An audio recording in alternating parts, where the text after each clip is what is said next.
Hold up, what's going on here? We've got prices for slaves.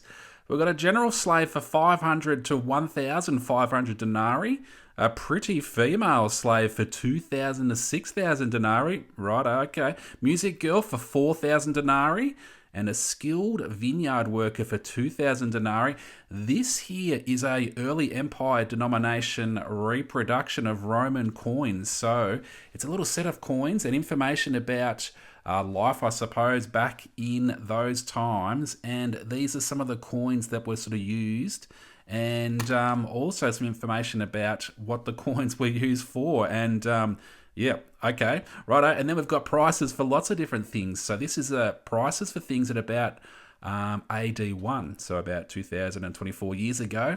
So we've got teachers' pay at 180 denarii per year, a pair of fashionable shoes at 150 denarii, one pair of women's boots at 60 denarii, and white silk at 12,000 denarii per pound. Whoa, so white silk, very, very expensive back in those times. And then we'll jump into the food. So food items. So we've got an amphora of wine. So that might be like a bottle of wine. I suppose that might be what that an amphora is. So 300 sestiri. Oh, how am I going? Not very good. So we've got a 1 modius of wheat, 100 denarii. We've got a 1 sextarius of wine, 30 denarii. Maybe that's a glass of wine. Then we've got 1 sextarius of olive oil, 40 denarii. So olive oil is a bit more expensive than a glass of wine. 1 sextarius of spiced salt, 8 denarii. 1 modius of salt, 100 denarii. 1 pound of pork, 12 denarii. And a pound of beef, 8 denarii. So there you go. So pork was more expensive than beef. It's probably a bit different these days. But yeah, so these coins, so this is what 60 denarii would buy, I suppose, crop-wise. A bunch of that. Looks like maybe wheat or something like that, barley. And it says, your beautiful British history coins form part of a superb range that builds up into collections spanning 2,000 years of Britain's past.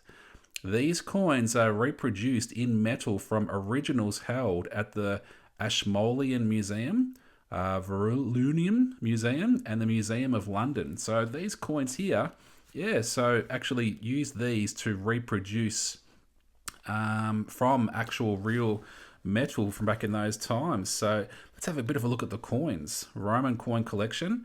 This one here is a Jupondius of Nero, 54 to 68 AD. Upside down, upside down. Let's check him out this way.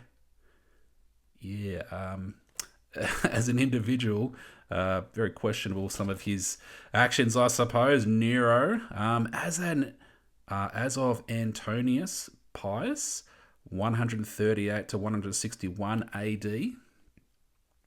Try and get the right sort of reflection. Looking very stately there. This one's looking a bit gold. So, is this an aureus of Claudius, 41 to 54 AD? Maybe I should get a little bit of zoom in, get a bit of detail. There he is. Got quite a long neck. Then we've got upside down again. The coins move around a little bit, I suppose. We've got a denarius of Augustus, 27 BC to 14 AD. Yeah, right around those years to the start of time, I suppose, as we know it, BC wise and AD. Who have we got here? Let's upside down again. Sestarius of Nero, 54 to 68 AD. So get him this way. All right, and we'll check out the other side of the coins here too. Cool. On the horseback, Roma.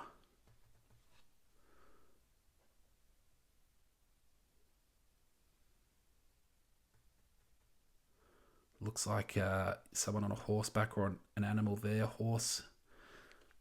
And then the last one here, it's looking like a bit like a scorpion. Just try and get the right. Maybe it's around this way. Not quite making out what that's supposed to be. Let me know what you think in the chat. But we'll go through the information. I probably should have started at the start and gone through. But yep, reproductions, Roman coins. This is a set 5 Roman coin collection. I got this for my birthday a few years ago. So Let's have a bit of a look through. So making Roman coins, preparing a blank coin. The money first prepared the chosen metal alloy for the coin that was to be minted. Gold, silver, and copper alloy were usually used for coins. Blank coins were cast by pouring molten metal into molds to make a round disc. Manufacturing of the dies, the coin dies. The design of the coin was cut into the surface of a die. The die is the item that strikes the detail into the coin. One die was needed for the head side or obverse, and one was for the tail or reverse side. Striking the coin. A heated blank coin was placed between two dies, supported by an anvil, and the upper die was then struck once with a heavy hammer. The minting of coins was normally all done by hand. Coins were regularly recalled and melted down to make new issues of coins. So here we go, we've got a Roman bronze horse, we've got a Roman baths, and a Roman bronze jug. Okay, over the page, we looked at the coins right there, and let's just go on to some bit more information right here. So Roman coins, in the days before television, radio, and newspapers, getting information around such a large area as the Roman Empire was no easy matter. Coins were a good way of getting various ideas and propaganda across to the general populace. Firstly, the obverse of the coin portrayed the ruling emperor's face. This was useful in getting across what the emperor looked like. Some emperors also put members of their family on the coins. Most of the information was on the reverse of the coin. Deities of the Roman pantheon appeared frequently on the reverse of the Roman coins. They were used when the emperor wanted to be associated with an attribute of a deity, e.g., Minerva, Persephera, bringer of peace. Animals or mythological beasts occur quite commonly on Roman coins. Some animals appeared because they were connected with a deity. On the denarius of Augustus opposite, there is a Capricorn on the reverse side. This signifies his birth sign. Other animals were used to show strength or courage. Buildings are not uncommonly shown on Roman coins. Temples frequently appeared on the coins of Nero and Antonius Pius.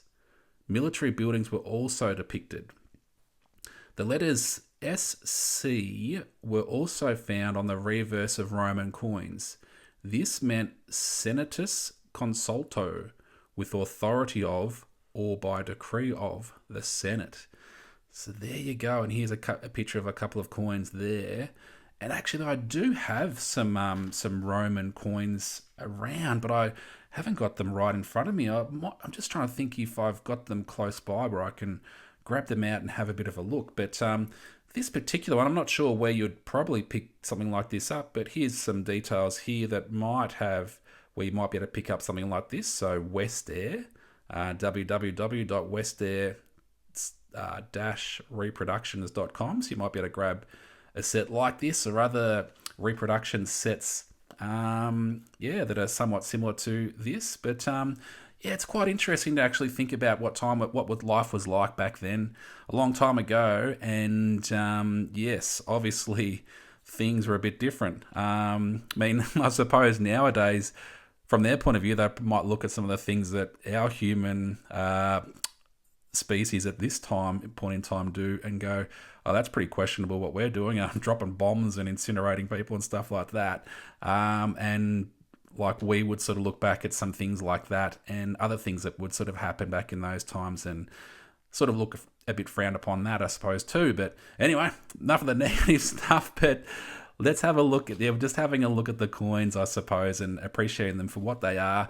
And it's just interesting to know the history, I suppose, and what sort of happened in life at different times. So it is cool. Coins. This channel's about coins, so that's what these are. These are reproductions. But yet, also, the fact that it's using these coins were reproduced in metal from originals held at a number of different museums. So there you go. Cool little snapshot of things from the past.